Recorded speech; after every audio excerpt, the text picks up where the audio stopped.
Okay, there's two types of mosaic cutters we have here. One is with an arm and one is without an arm.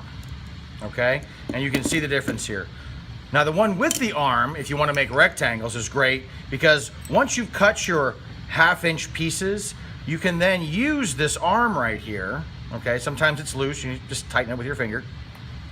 As you can put it next to it, if you can see that, put it right up next to it, and then cut consistent pieces. Can you guys see that?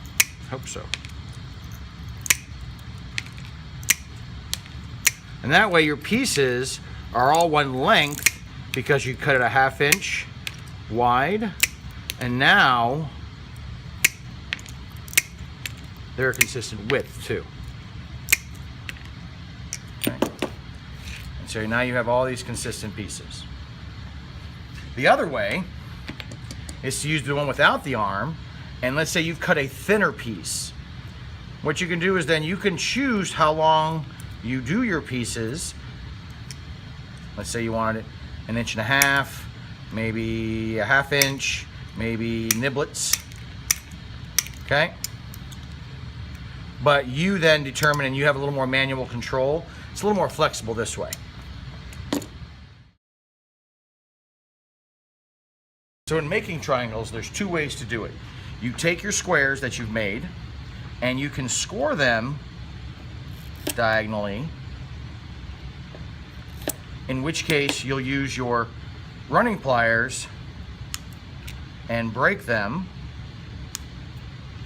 into triangles, or you can take your Mosaic Nippers and cut them diagonally. Either way is okay with me. Your preference.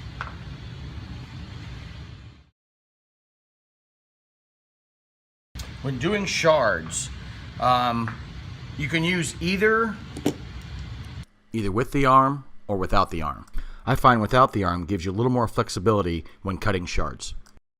So all you want to do is go ahead and find a flat space, and if you want to make little shards,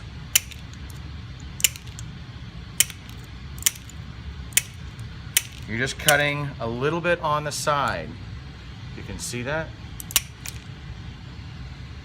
Just cutting a little bit at a time. And you get pieces that look, well, like that. Good for hair, ocean, clouds, things like that.